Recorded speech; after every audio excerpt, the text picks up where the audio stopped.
So kung nakatanggap kayo ng kopya ng TRO nung araw na yon, papayagan niyo po ba siyang umalis? Ang dating Pangulo. Hindi pa po, dahil nga po, conditional yung TRO.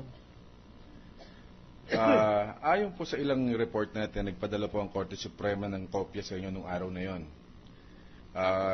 Pero di po ito tinanggap ng inyong opisina. Tama po ba? Wala na ho kasing tatanggap. Wala na po tatanggap? Opo. Anong oras po dumating sa opisina ninyo? Based po dun sa records namin at sa affidavit ng security guard na nandun pa ho, kasi wala na po yung mga staff ko, is about 6 something in the evening, 6:20, 6:25. So wala na po kayo doon sa Korte Suprema? Hindi po doon sa inyo sa DOJ office, Wala po ako because after lunch nga po, nasa palasyo po ako, hindi na po ako na kayo bumalik. And kung natatandaan ko po, from the palace, I came here at the Senate dahil may budget hearing po kami noon. Nasa palasyo po kayo. Sino po ang kasama niyo sa palasyo during that time?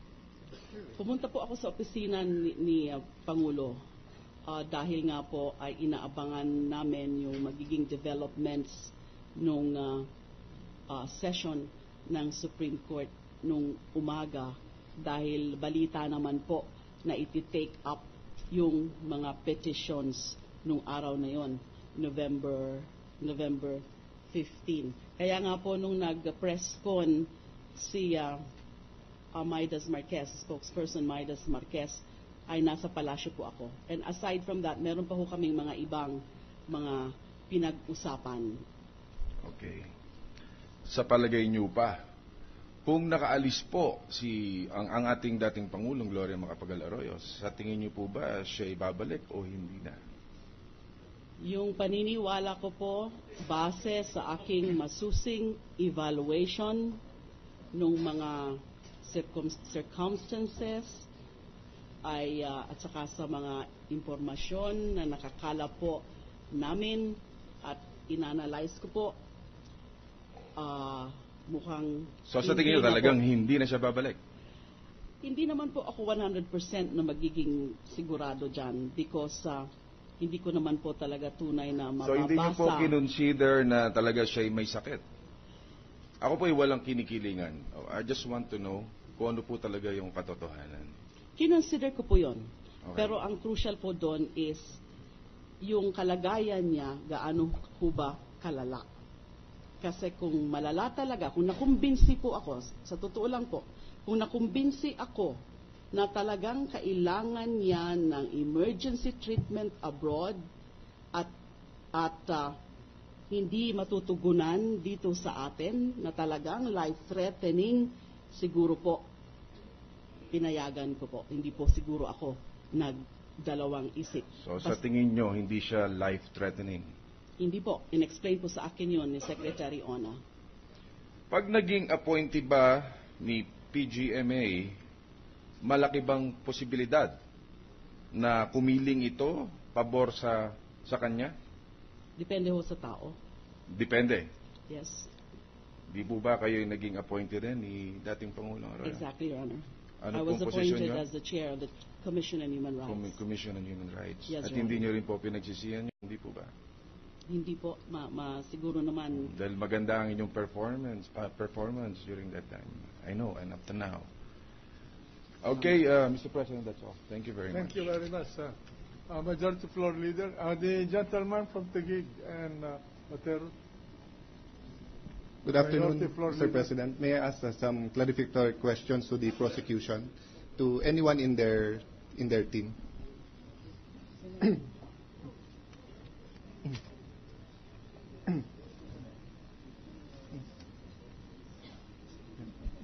I'll ask my question first, tapos bahala na po kayo kung sinong gustong sumagot. Magandang hapon po sa inyo. Magandang hapon po, Ginoong Senador.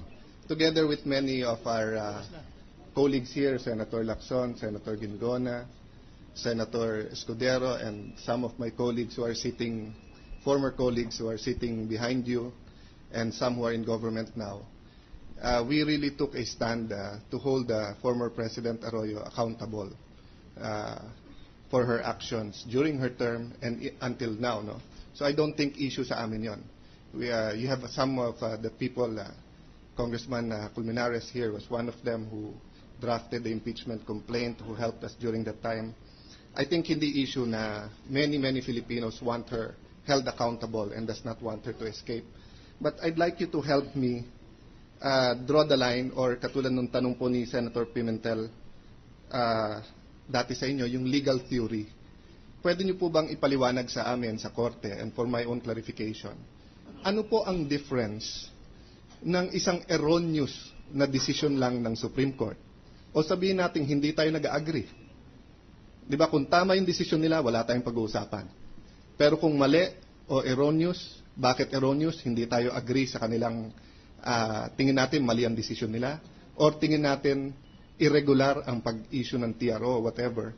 When is it simply erroneous, and because they're the Supreme Court, we just have to follow?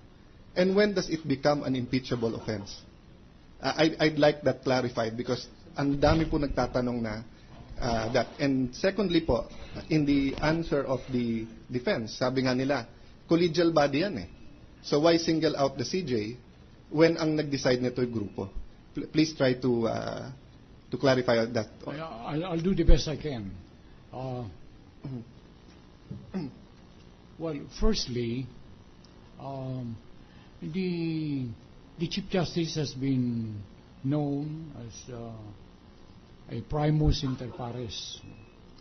But if you look at the internal rules of procedure with the Supreme Court, and we have filed our memorandum on that per order of the presiding officer, it is obvious that he wields a tremendous influence over the other members of the court.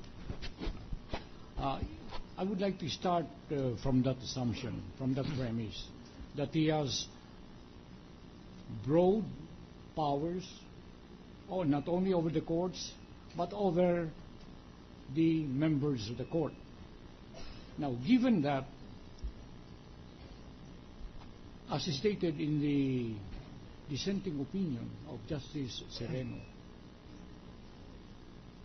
certain actions of the Chief Justice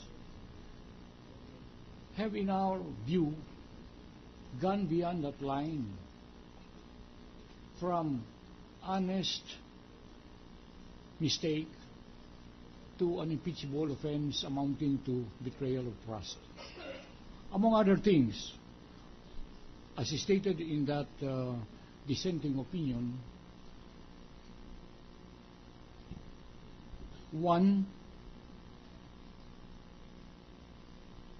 there was an agreement in the deliberations of the Supreme Court that the ponente, Justice Velasco, was to consult with Justice Corona on the issue of whether or not the TRO had taken effect. In other words, whether the conditions were what we call... So, sorry to interrupt you, but I want to be fair to the defense, because are you going to present witnesses on that, or it's just the DOJ Secretary? No, we have already marked the dissenting opinion. So it is dissenting opinion. So in other words, sir, what you're saying is that the partiality makes it different. If it is simply an erroneous decision, yes, but they were impartial, yes, it's not impeachable. Yes. But if it was the partiality amounted to betrayal of public trust. Yes. Okay.